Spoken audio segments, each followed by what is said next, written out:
Hello and thanks once again for taking the time to download and listen to our podcast from CelticUnderground.net. I'm Harry Brady, and this week we have a Tale from the Wiki podcast extra special with the event coming along in the Czech Republic for Johnny Maddens.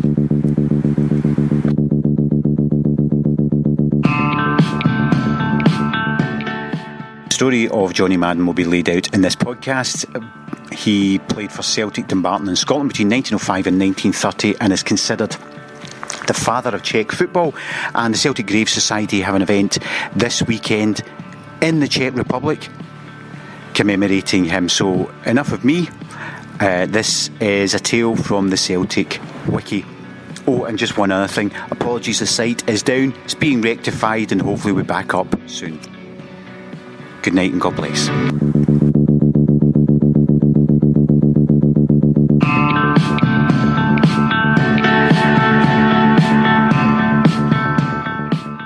From Paradise to Prague, the Johnny Maddens story. Another tale from the Celtic Wiki. The history of Celtic is blessed with remarkable characters and stories. There are many well-told tales of triumph and tragedy, heartbreak and heroism. Yet, even within this rich scene, there are few legends quite as exceptional as that of a former shipyard worker who composed his own Bohemian Rhapsody to become the father of Czech football. Born the son of Irish immigrants at 71 High Street, Dumbarton in June 1865, John William Madden made his name as a footballer with his hometown club, combining football with a job as a riveter in Glasgow shipyards. His ability with the ball secured stints in England with Gainsborough Trinity and Grimsby Town. He would work Monday to Friday on the Clyde before taking the train south for games each weekend. A sought-after talent, Madden was keenly pursued by those Celtic officials charged with putting together a team for the club's inaugural match. The charm offensive proved successful, and on May the 28th, 1888, John Madden became the first man to lead a Celtic forward line when a 5-1 triumph over Rangers heralded the arrival of a new footballing power. Madden would briefly return to Dumbarton, but the call of the Celts would prove irresistible, and in August 1889 he returned to Parkhead. The fledgling East End club made an instant impact on the Scottish game, and Johnny Maddens swiftly established himself as a fan's favourite. He brought from the shipyards a vigorous work ethic. Physically strong, John revelled in the uncompromising environment of the football field. But there was so much more to his game than brute force. Madden was an entertainer, a thrilling combination of skill and strength. He delighted in eluding opponents with a clever flick or a cheeky dummy. These tricks were lapped up by an appreciative and ever-growing Celtic support. For all his artistry, Madden's most famed attribute was a rather more blunt instrument, a ferocious shot. Nicknamed the Rooter, teammates joked that any time a Madden shot crashed against a post, it threatened to uproot it. Off the field, John Madden was bright, opinionated, and a supreme trainer. Never afraid to voice his views, it was said that Madden and Willie Maley endured a frequently frosty relationship. Unsurprisingly, Madden's talents on the pitch evoked intense interest from England's professional clubs. Celtic, never a club to let the Scottish Games official amateur status get in the way of progress, made him one of the highest paid players at Parkhead. It was well known that Johnny had taken the shilling. His strikes at goal would frequently be met by the cynics on the terraces hollering, "That's a £2 shot." Madden did briefly register with Sheffield Wednesday in 1892, but before kicking a ball in anger, he was whisked back to Parkhead. Reports of how Celtic persuaded their man to return vary from threats of violence to a persuasive Catholic priest spiriting the player back to Glasgow under cover of the night. Ultimately, Johnny would prove a fine servant to the boys. During his Celtic Park career, Madden won 3 championship medals and scored a total 49 goals in 118 appearances.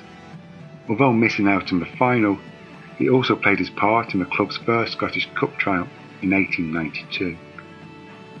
Madden played twice for Scotland, both times against Wales, and scored a remarkable 5 goals. Brief spells at Dundee and Tottenham Hotspur followed until he finally called time on his playing career in 1897. Typically, for most footballers, a retirement from the game meant a lifetime return to the pit, factory or the shipyard. But the John Madden story would prove far from typical. In 1905, officials from Prague's Slavia club had travelled to London in search of a new coach. Thanks to a mutual contact, Madden secured an interview with the Slavia delegation. Johnny had played in Hungary on a summer tour with Celtic, but he had little experience of football in Eastern Europe, or indeed coaching. Despite this, he successfully talked himself into the job.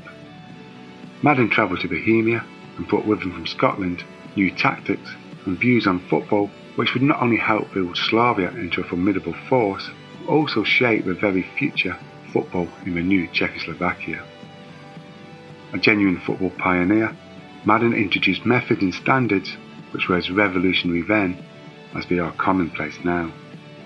He combined a demand for supreme fitness with an intense interest in tactics and obsessive preparation.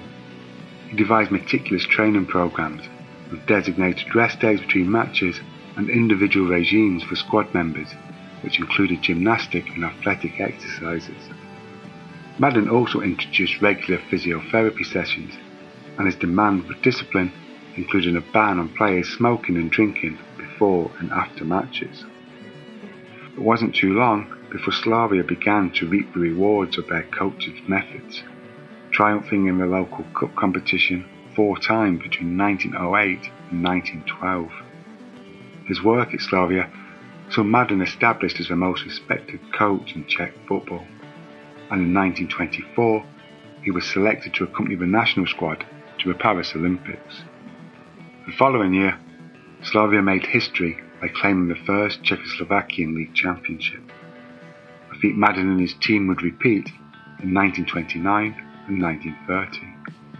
In June 1930, after 25 years as a coach, Madden retired from Slavia and professional football at the age of 66. By then, this son of Dumbarton was very much a man of Prague. He had married a local woman, and his children were born and raised in his adopted homeland. In his 25 years with Slavia, Madden led his side to a remarkable 134 wins in 169 domestic matches.